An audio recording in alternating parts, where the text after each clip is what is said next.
If your LG Gram 16 keeps crashing with a blue screen, this guide is for you. Follow these step-by-step troubleshooting methods to resolve Windows blue screen of death errors and restore reliable performance. So whether you're performing updates, you're getting an IRQR not less or equal message, K-mode exception not handled, kernel data in page error, a lot of errors pertain to this problem, and we're going to go ahead and jump into what should hopefully be a pretty straightforward process, guys, and we're going to go ahead and jump right into it. So first thing I'd recommend doing would be to actually go ahead and boot to the troubleshooting utility on Windows 11. So if you do a hard power off 3 times in a row, Windows should automatically attempt to launch the starter prepare utility. And if it doesn't find anything, it will give you the option to select advanced settings, in which case it will take you to a screen that looks like this. Now, if it does not take you to a screen that looks like this, or you're unable to get to that, you can also download the Windows 10 Media Creation Utility, or Windows 11. They probably will make a creation utility for Windows 11 at some point. And it doesn't really matter. You can actually run the Windows 10 utility on Windows 11 as far as I'm aware. And you should be able to run the troubleshooting utilities built in within it. So you just would go ahead and download it to an ISO file and then burn it to a DVD or USB. It'd have to be about 4 gigabytes or more. It couldn't be a small USB flash drive, and it couldn't be a CD. It'd have to be a DVD. And then you'd boot your computer from it. So depending on the computer manufacturer, you'd have to tap a different key on your keyboard in order to launch that menu, in order to select what boot drive you want to go off of. So it could be anything between the escape key, F2, F8, F12, for example. And those are the function keys on the top of your keyboard. So you may have to just do a little bit of trial and error. Shouldn't take you more than a couple minutes. Googling it would probably be best before you even begin. But anyway, we're ready to go ahead and jump right into it. So we're on the choose an option page. So these will look very similar whether you're booting from it directly within Windows itself, or if you're plugged in a USB flash drive with the media creation utility installed and you selected the recovery option.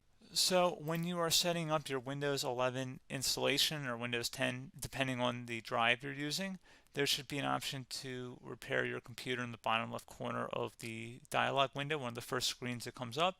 You go ahead and select that, and then it would take you to a troubleshooting screen like you see here. And you want to go ahead and select troubleshoot, reset your PC, or see advanced options. And then there are going to be a whole bunch of options in here that we're going to explore in today's video. The first one, we're going to actually go underneath advanced options, and then select startup prepare, fix problems that keep Windows from loading. So go ahead and select that first.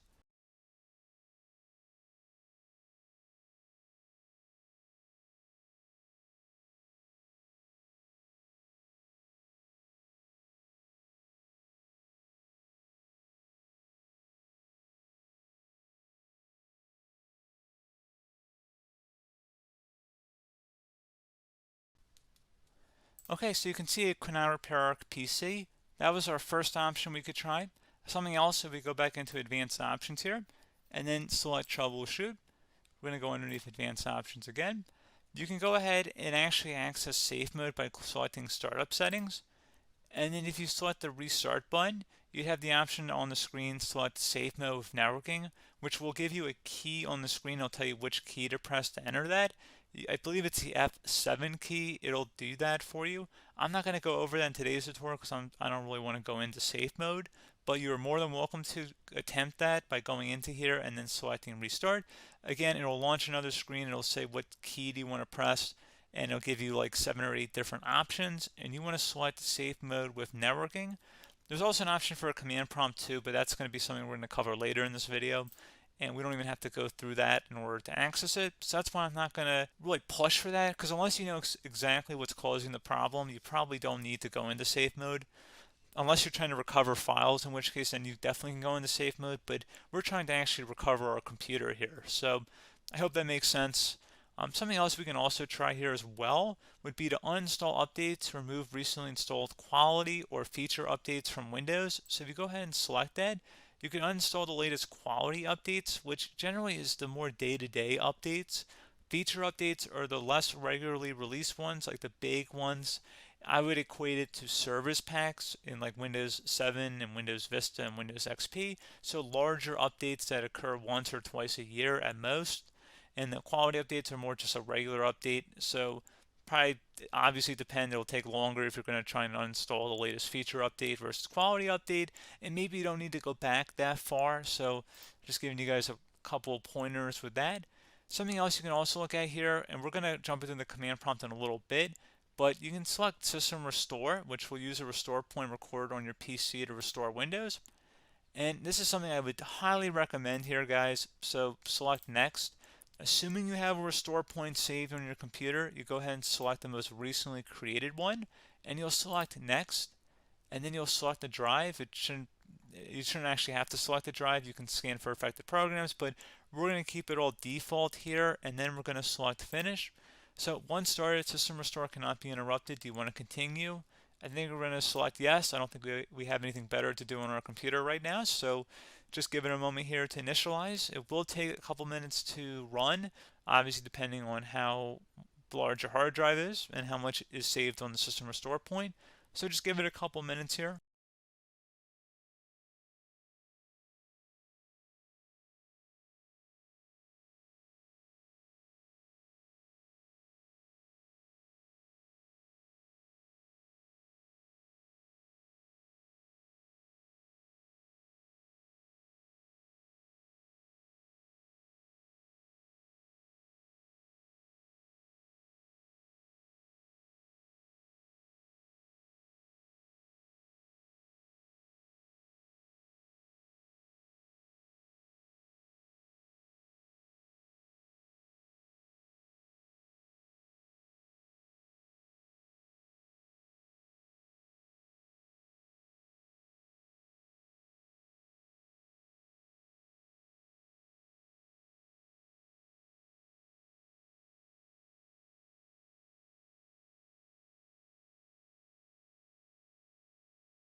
Okay, so you can see System Restore completed successfully. The system has been restored. Your documents have not been affected. Click the Restart button to restart your computer. Go ahead and select Restart.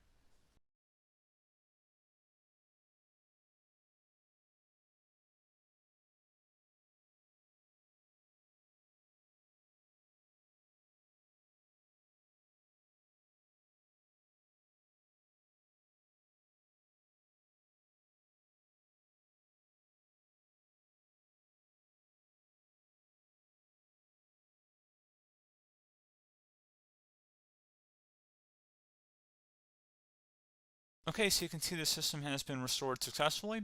We're going to go over a couple different methods addition to that if that did not work. So I'm just going to pause the video and we're going to start back up back on the recovery screen that we started with. Okay, so a couple other things we can try here too. If you go back into troubleshoot, you can select reset your PC, while you choose to keep or remove your personal files and then reinstalls Windows.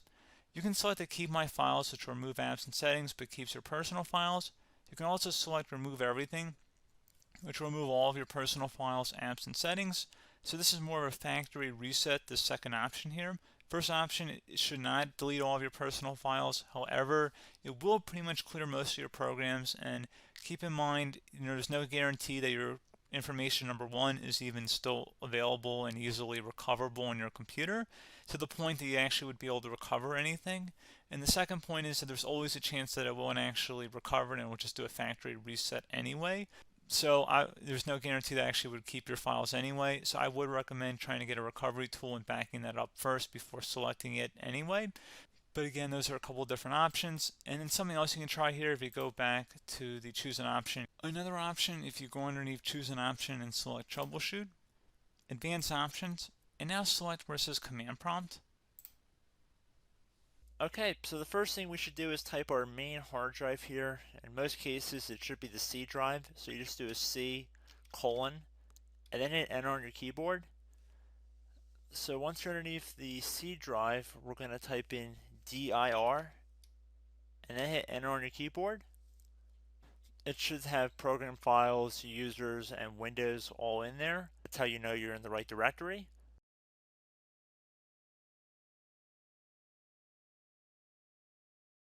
In some cases, it might be the D drive as well, so just keep that in mind.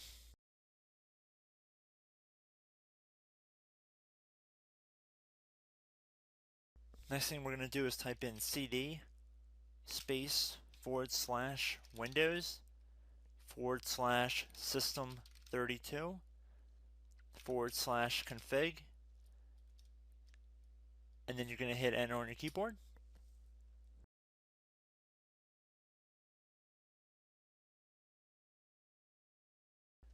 So now you're going to type md space backup.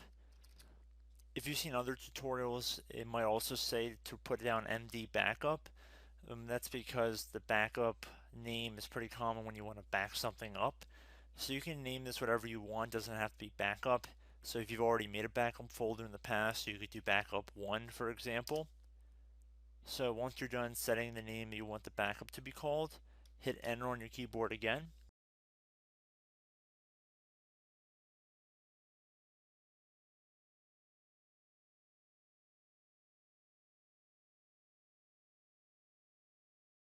At this point you want to type copy, C-O-P-Y, space, then you want to do the star symbol above the 8 key, then do a period or a dot, whatever you want to call it, then another star sign, and then another space, and then type backup, and then hit enter on your keyboard.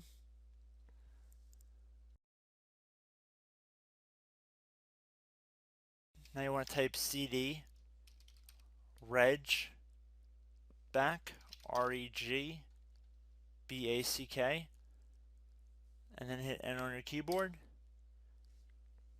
So now that we are under the reg back, so now you want to type dir again, and then hit enter.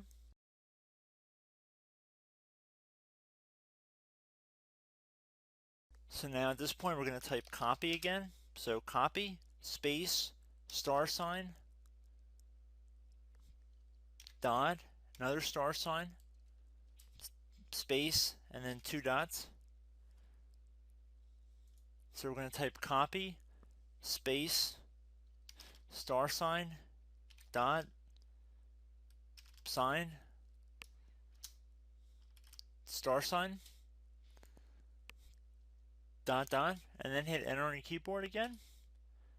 So for overwrite, you want to overwrite all.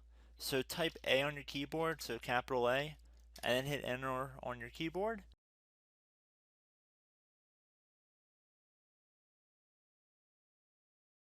So at this point, you should be good to go. You can close out of the command prompt window. And if you accidentally continue to Windows 10, you should be all set. So I hope one of these 3 or 4 different methods we went through in this tutorial helped you guys out. Again, I'm not sure if you guys heard me earlier, but try to go back into your safe mode if possible and uninstall any programs you know might be conflicting with the Windows startup if you can get into safe mode. So just keep that in mind. Something very simple like that could be blocking up everything. So again, I hope this tutorial helped you guys out, and I will catch you in the next tutorial. Goodbye.